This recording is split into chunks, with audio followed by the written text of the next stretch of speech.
आज का टॉपिक है हमारे पास डबल इंडिकेशन। तो डबल इंडिकेशन का बेस्ट जो एप्लीकेशन है वो है किसी भी रीजन का, किसी भी बाउंडेड रीजन का एरिया फाइंड करना। क्या है डबल इंडिकेशन?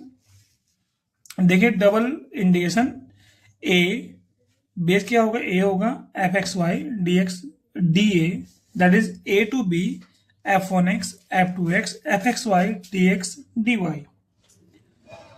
यहाँ पे f1x और f2x क्या है कि f1x और f2x ये किसी भी बाउंडेड रीजन को बनाते हैं। दैट इज f1x और f2 दो फंक्शन होते हैं जिनकी हेल्प से एक रीजन बनता है।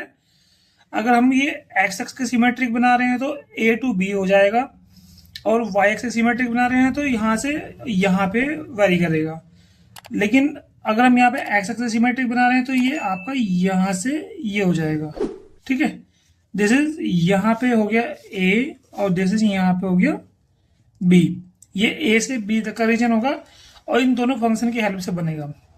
ठीक है, जहाँ पे y क्या है, y ये जो आर्क है, ये हमारे पास ये आर्क बनी हुई है, ये y जो वेरी कर रहा है ये f2x और f1x के बीच में वेरी करेगा, और जो a है वो a टू b वेरी करेगा।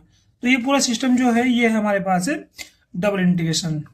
ठीक है, ए यहाँ पे क्या है, ए जो हमारे पास बाउंडेड रीजन है इसके एरिया को रिप्रेजेंट करता है। इससे पहले मैं बता देता हूँ आपको, +2 में हम लोगों ने जो इंडिकेशन किया वो किया सिंगल इंडिकेशन। तो सिंगल इंडिकेशन में क्या था, वहां पे f1x indication of f(x) dx, यहाँ पे जो फंक्शन है वो सिंगल वेरिएबल फंक्शन था f(x). तो यहाँ पे क्या करते थे हम, इसका जब इंडिकेशन करेंगे तो इंडिकेशन करेंगे हमारे पास f(x) प्लस के सी क्या था हमारे पास यहाँ पे इंटीग्रेशन कांस्टेंट, इंटीग्रेशन कांस्टेंट था। ठीक है, तो ये था हमारे पास सिंगल इंटीग्रेशन। इसमें क्या करते थे हम कि पहले एक ही वेरिएबल था हमारे पास यहाँ पे, तो इसमें हमने क्या करना था कि भाई एक्स के रेस्पेक्ट में इसका इंटीग्रेशन कर देते थे। लेकिन अब हमारे पास डबल इंटीग्रेशन है, तो डबल इंटीग्रेशन में क्या करना होगा हमें, डबल इंटीग्रेशन में क्या करना होगा, सपोज दैट हमारे पास ये है f x y d x d y. इसमें नोट कर लीजिएगा जो फंक्शन होगा वो टू वेरिएबल फंक्शन होगा। अब यहाँ पे ये हमारे पास ए टू बी है, ये हमारे पास है f1x और f2x। तो ध्यान इसमें नोट करने वाली बात ये है कि जो ये लिमिट है ये x में है, ये भी x में है। तो इसका मतलब ये है कि ये लिमिट y के लिए वेरी करेंगी, और जो कांस्टेंट लिमिट है a और b ये वेरी करेंगी x के लिए। तो इट मीन हमें पहले इस क्वेश्चन को y के रेस्पेक्ट में इंटीग्रेट करना पड़ेगा और देन इसको हमें x के रेस्पेक्ट में। कैसे भाई, a to b f1x f2x fxy dy। ठीक है, और जो बाद में आएगा उसको हम x के रेस्पेक्ट में इंटीग्रेट करेंगे। इससे फायदा ये होगा हमें, अगर हमने इसको पहले x के रेस्पेक्ट में इंटीग्रेट कर दिया तो हमारे पास जो वैल्यूज आएंगी वो x में आएगी। दैट इज जो हमारे पास आंसर आएगा वो एक फंक्शन में आएगा, जबकि हमारे पास आंसर आना चाहिए एक कांस्टेंट नंबर। ठीक है, तो हमें कुछ इस तरह से इसको इंटीग्रेट करना है, पहले y के रेस्पेक्ट में इंटीग्रेट करना है, देन जो आंसर आएगा उसको हम x के रेस्पेक्ट में इंटीग्रेट करेंगे और यहाँ पे लिमिट पुटअप करेंगे a टू b। ठीक है, तो ये बात हुई हमारे पास इंटीग्रेशन की, डबल इंटीग्रेशन की। अब यहाँ पे है एरिया ऑफ रीजन। मैंने अभी बताया कि डबल इंटीग्रेशन की हेल्प से हम किसी भी रीजन का एरिया फाइंड करते हैं। कैसे भाई, बस सपोज दैट मेरे पास ये क्वाड्रेंट है और यहाँ पे एक कर्व है, ये ड्राइव हो रही है f2x की हेल्प से, और एक कर्व है ये हमारे पास, ये हमारे पास f1x। दैट इज ये जो क्वेश्चन है, ये जो हमारे पास एक ग्राफ में बना रहा हूँ, ये जो एरिया बाउंडेड रीजन बना रहा हूँ, ये बना रहा हूँ मैं एक्स एक्स के सिमेट्रिक, क्योंकि फंक्शन एक्स में है। ठीक है, और ये जो दोनों कर्व है, ये जो बाउंडेड रीजन है वो ए टू बी बन रहा है, ए टू बी। यहाँ पे ए है, यहाँ पे बी, यानी कि यहाँ से यहाँ तक ए और यहाँ से यहाँ तक बी। ठीक है, तो एक्स की रेंज कितनी हुई, ए से बी। अब ये कहते हैं कि इसका रीजन, इस रीजन का, ये जो बाउंड्री रीजन है ये, इसका एरिया फाइंड करना है। तो इसका एरिया फाइंड करने के लिए हम लोग क्या काम करेंगे, यहाँ पे एक छोटी सी स्ट्रिप लेंगे एक्स एक्स के सिमेट्रिक और एक लेंगे वाई एक्स के सिमेट्रिक। इसकी जो चौड़ाई होगी वो होगी हमारे पास dx और यहाँ से जो चौड़ाई होगी वो होगी dy। तो ये जो कॉमन स्ट्रिप है ये वाली, ये हमारे पास बनेगी dx dy। इसको कंसिडर करके ये जो हम अभी रीजन निकाल रहे हैं ये है हमारे पास एक्स एक्स के सिमेट्रिक टू एक्स एक्सिस। ठीक है, तो भाई इसका रीजन जो हम इसका एरिया निकालेंगे इस बाउंडेड रीजन का, ये हमारे पास ए बी सी डी और यहाँ पे लो पी और यहाँ पे क्यू। तो ये जो बाउंडेड रीजन है जब इसका हम एरिया निकालेंगे तो लिखेंगे यहाँ पे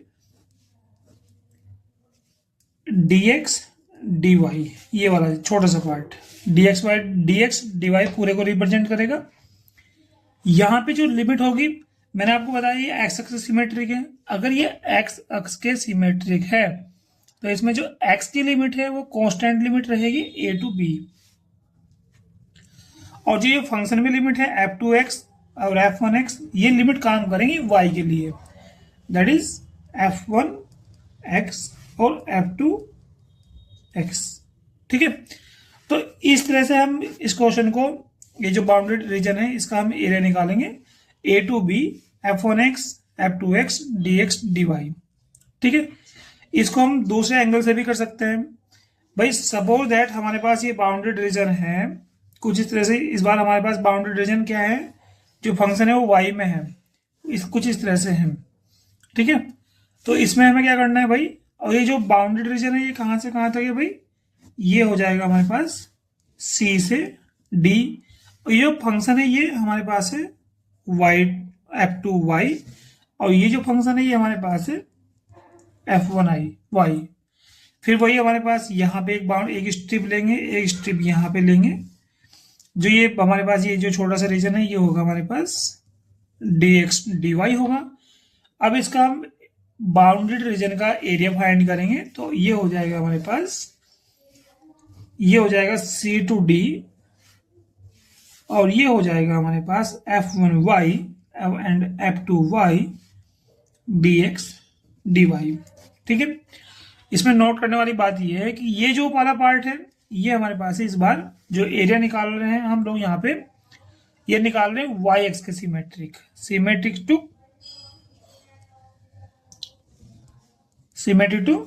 वाई एक्सिस।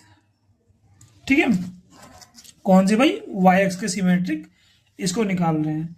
तो ये इस तरह हो जाएगा हमारे पास, यहाँ पे ये जो लिमिट का काम कर रही है ये लिमिट काम करेंगे इस बार x के लिए, और जो बाहर वाली लिमिट है ये y के लिए काम करेंगे क्योंकि ये वाई एक्स के सिमेट्रिक है, और यहाँ पे a और b जो काम करेंगे लिमिट ये करेंगे x के लिए, और जो f1x और f2x है ये काम करेंगे आपकी y के लिए क्योंकि ये x एक्स के सिमेट्रिक है। ये काफ़ी इंपॉर्टेंट पार्ट है, इसको समझना बहुत ज़रूरी है, तभी हम किसी भी रीजन का एरिया फाइंड कर सकते हैं। इससे हम इजीली समझ सकते हैं कि हम किसी रीजन का एरिया कैसे फाइंड करेंगे, एक्स एक्स के सिमेट्रिक कैसे फाइंड करेंगे और वाई एक्स के सिमेट्रिक कैसे फाइंड करेंगे। और इसी की हेल्प से हमारा एक नेक्स्ट टॉपिक आएगा चेंज ऑफ ऑर्डर। इसी की हेल्प से हम बता सकते हैं कि अगर हमारे पास क्वेश्चन एक्स एक्स के सिमेट्रिक है, एरिया हमारा एक्स एक्स के सिमेट्रिक है, तो उसको हम वाई एक्स के सिमेट्रिक कैसे कन्वर्ट करेंगे, ये इसको समझना बहुत जरूरी है। ठीक है, चलिए इस पे एक हम प्रॉब्लम बनाते हैं। प्रॉब्लम हमारे पास ये है कि भाई डबल इंटीग्रेशन है, 0 टू a लिमिट है और x by a to x limit है, और फंक्शन कुछ इस तरह से है x upon x square plus y square dx dy। It mean यहाँ पे ध्यान से देखिए, जो हमारे पास लिमिट है, फंक्शन जो लिमिट है, जो फंक्शनल लिमिट है वो x में है, और जो कांस्टेंट लिमिट है वो है 0 टू a। अगर हमारे पास फंक्शन लिमिट कांस्टेंट x में है तो इट मीन, इसमें नोट कर लीजिएगा, अगर लिमिट हमारे पास x में है तो ये लिमिट y के लिए काम करेंगी, अगर ये फंक्शन लिमिट आपकी y में होती तो ये काम करती x के लिए। तो इसका मतलब ये है कि पहले हमें इस क्वेश्चन को y के रिस्पेक्ट में इंटीग्रेट करना पड़ेगा, बाद में हम इसको x के रिस्पेक्ट में इंटीग्रेट करेंगे। चलिए करते हैं। तो भाई 0 टू a और भाई x अपॉन a, x भाई x upon x square y square dy, ठीक है। और ये हो जाएगा dx। इसमें नोट कर लीजिएगा, क्योंकि हम इसको y के रिस्पेक्ट में इंटीग्रेट कर रहे हैं तो यहाँ पे x एज ए कांस्टेंट काम करेगा। तो हमारे पास हो जाएगा 0 टू a। भाई जब हम x के रिस्पेक्ट में इसको इंटीग्रेट करेंगे तो x हमारे पास क्या है, बाहर आ जाएगा x हमारे पास यहाँ से हटकर ये आ जाएगा यहाँ पे। तो x, तो क्या बचेगा हमारे पास 1/x² प्लस के y²। इसका जो इंटीग्रेशन होगा वो होगा 1/x tan इनवर्स y/x, क्योंकि x तो एज ए कांस्टेंट काम कर रहा है। और भाई लिमिट हमारे पास हो जाएंगी x/a, ठीक है। और भाई ये बन जाएगा dx। पहले इसकी लिमिट पुटअप करते हैं भाई। तो लिमिट क्या होगी, 0 to a x, limit put up कीजिएगा। तो भाई इस 1/x को बाहर ले लीजिए, तो ये आ जाएगा यहाँ पे। और tan इनवर्स y/x की पावर x/a एंड dx। इसको आगे सोल्व कीजिएगा। देखो इम्प्लाइज दैट का मतलब ये होता है कि हमारा क्वेश्चन कंटिन्यू चल रहा है और यहाँ पे 0 टू a x से x कैंसिल 1 हो जाएगा। तो tan इनवर्स हमारे पास x/x माइनस यहाँ पे y की वैल्यू x/a पुटअप करेंगे, तो tan inverse x/a into x और भाई dx। आगे इसको 0 टू a tan इनवर्स ये कितना बन जाएगा, 1 बन जाएगा, माइनस x से x कैंसिल, तो tan इनवर्स 1/a और भाई dx। आगे भाई 0 टू a ये बन जाएगा π/4, क्योंकि tan इनवर्स 1 की वैल्यू होती है π/4, या हम कह सकते हैं कि tan π/4 की वैल्यू होती है 1, माइनस यहाँ पे बन जाएगा ये हमारे पास constant 1/a। 1/a tan inverse 1/a is a constant.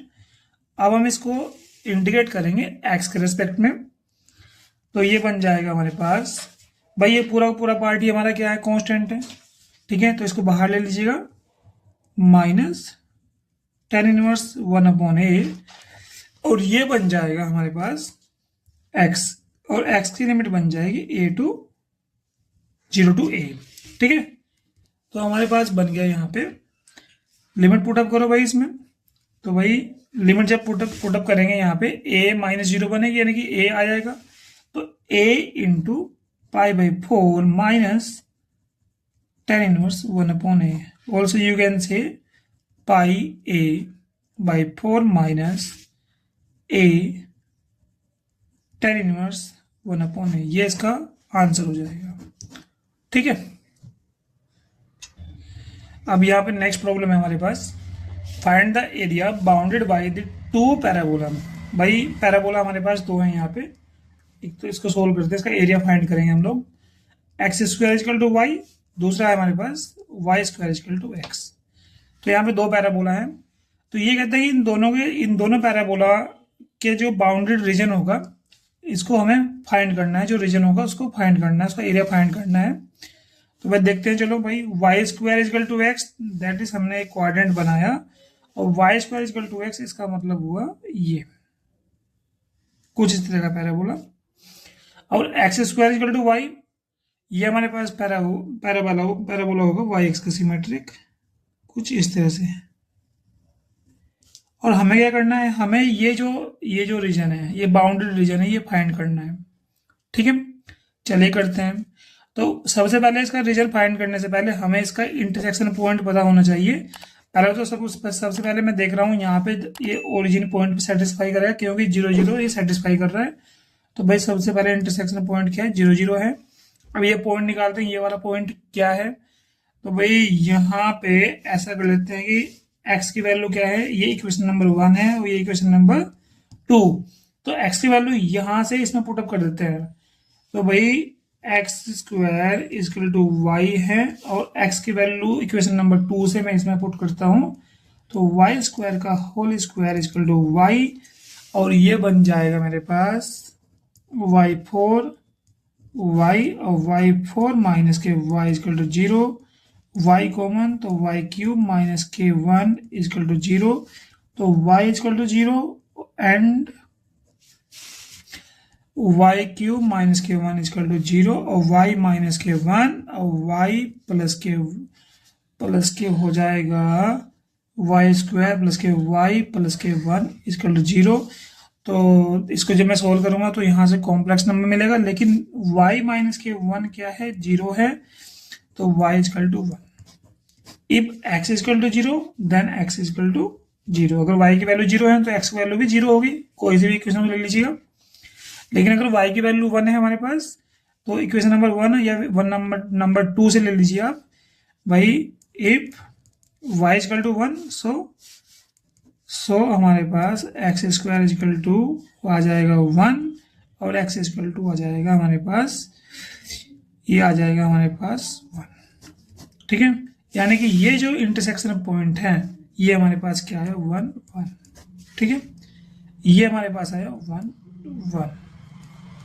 ठीक है, अब मैं ये कह सकता हूँ अगर मैं इसको एक्स एक्स के सिमेट्रिक इसका एरिया फाइंड करूँ ये, तो यहाँ पे क्या हुआ 1 0 और ये क्या हुआ 0 0। तो मैं इसको एक्स एक्स के सिमेट्रिक फाइंड करूंगा कुछ इस तरह से। ठीक है, कुछ इस तरह से इसको मैंने रीजन लिया, तो इसको रिप्रेजेंट करेंगे dx dy। तो एरिया फाइंड करने के लिए मैंने आपको फॉर्मूला बताया, किसी भी रीजन का एरिया फाइंड करते हैं हम लोग, कैसे करते हैं, डबल इंटीग्रेशन और भाई dx dy। यहाँ पे मैं इसको एक्स एक्स के सिमेट्रिक फाइंड कर रहा हूँ, तो एक्स की जो लिमिट होगी, एक्स की लिमिट होगी कांस्टेंट 0 टू a, क्योंकि जो बाउंडेड रीजन है ये कहाँ लाई कर रहा है, 0 से लेके 1 के बीच में लाई कर रहा है। अब यहाँ पे देखते हैं कि अब लिमिट क्या है भाई, फंक्शन लिमिट क्या होगी भाई। देखो ध्यान से, जो ये ऊपर वाला कर्व है ये बन रहा है हमारे पास y स्क्वायर इजकल टू है एक्स के हेल्प से, और ये जो नीचे वाला कर्व है ये वाला, ठीक है, ये बन रहा है हमारे पास x square equal to y की हेल्प से। ठीक है, अब मुझे क्या करना है, मुझे ये रीजन फाइंड करना है भाई। अगर मैं ऐसा करूँ, ये देखो यहाँ से बाउंडेड है ना, अगर मैं ऊपर वाले रीजन में से ये, अगर मैं ऊपर वाले रीजन की बात करूँ, अगर इस कर्व की बात करूँ, यहाँ तक के एरिया की बात करूँ, तो ये पूरा एरिया बाउंडेड हो रहा है किसकी हेल्प से, y square equal to x की हेल्प से। अब मैं नीचे वाले कर्व की बात करूँ, नीचे वाली जो y square equal to x square equal to y है, इसकी हेल्प से जो बाउंडेड एरिया है वो ये नीचे वाला है। ठीक है, अगर मैं ऊपर वाले पूरे एरिया में से नीचे वाला एरिया माइनस कर दूं तो मेरे पास क्या बचेगा, ये वाला बचेगा, बीच वाला पार्ट। तो इसका मतलब ये है कि जब ऊपर वाला इक्वेशन जो है ये वाली, इस कर्व की जो इक्वेशन है वो क्या है, y square equal to x. तो यहाँ पे y की लिमिट कितनी बनेगी, y की लिमिट बनेगी अंडर रूट ऑफ x। ठीक है, तो मैंने इसको अपर लिमिट क्या ली, अंडर रूट ऑफ x। ठीक है, और लोअर लिमिट क्या है भाई, लोअर लिमिट क्या होगी y की, मैंने देखा ये फंक्शन यहाँ से इसको ड्रॉ कर रहा है, तो यहाँ पे जो y है वो क्या है, y equal to x square है, यानी कि जो फंक्शन लिमिट होगी, लोअर लिमिट होगी, वो होगी हमारे पास एक्स स्क्वायर। ठीक है, अब ये हमारे पास क्या है, यहाँ पे मैं देख रहा हूँ यहाँ पे एक डबल इंटीग्रेशन का क्वेश्चन बन गया। अब हम इसको आगे सोल्व करते हैं। ठीक है, बस नोट कर लीजिएगा। अब सबसे जो टफ काम है ये है कि इसकी लिमिट कैसे जस्टिफाई करते हैं, कि अपर लिमिट कौन सी होगी और लोअर लिमिट कौन सी होगी, फंक्शन लिमिट। ठीक है, अब मेरे पास क्या बना, ये बना यहाँ पे 0 to 1 x square under root x d x d y. चलिए इसको अब हम सोल्व करेंगे। पहले हम इसको y के रिस्पेक्ट में सोल्व करेंगे, क्योंकि जो फंक्शन लिमिट है वो x में है।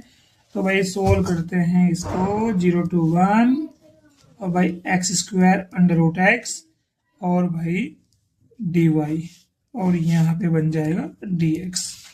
ठीक है, जब इसको मैं आगे सोल्व करूंगा तो 0 to 1 एक्स की पावर, सॉरी y की पावर अंडर रूट एक्स और एक्स स्क्वायर डी एक्स। ठीक है, मैं आगे इसको सोल्व कर लूंगा तो मेरे पास मिलेगा 0 to 1 under root x minus x square d x, और इसको हम आगे सोल्व करते हैं तो 0 to 1 ये बनेगा x की पावर 1/2 माइनस एक्स की पावर 3 और dx। इसको जब हम, ये तो बहुत सिंपल हो गया। अब जब इसको हम आगे सोल्व करेंगे तो हमारे पास बन जाएगा एक्स की पावर 3/2 और बाई डिवाइड बाई 3/2, तो 3/2 घूम के आएगा तो हमारे पास 2/3 हो जाएगा, और माइनस एक्स की पावर 4/4। ठीक है, पावर 1 0, 0 to 1 पावर है, इट इज़ वेरी इजी। तो भाई हमारे पास बन जाएगा 1, यहाँ पे पुटअप करो तो 2/3, 1 की पावर 3/2 माइनस 1/4, और भाई माइनस जब जीरो पुट करेंगे तो कंप्लीटली बिकम जीरो। ठीक है, तो ये जीरो बन जाएगा, तो आंसर हमारे पास आएगा 2/3 माइनस 1/4। इसको सोल्व कर लीजिएगा, ये बन जाएगा 8 माइनस क्रॉस मल्टीप्लाई कीजिएगा तो 3 और डिवाइड बाई 12, और हमारे पास आंसर आया 5/12। तो भैया जो मैंने अभी एरिया बताया था आपको, बाउंडेड एरिया मैंने आपको बताया, वो बाउंडेड एरिया हमारे पास क्या हुआ भाई, ये जो बाउंडेड एरिया मैंने बताया, इसका जो आंसर आया, जो इसका जो पूरा एरिया आया हमारे पास, वो क्या आया हमारे पास 5/12 स्क्वायर यूनिट, या फिर कह सकते हो यूनिट का होल स्क्वायर, क्योंकि एरिया जो आता है स्क्वायर यूनिट में ही काउंट होता है, न कि सिंपल यूनिट में, क्योंकि एरिया की जो यूनिट होती है वो स्क्वायर यूनिट होती है, न कि ओनली यूनिट या यूनिट की क्यूब। Okay, thank you.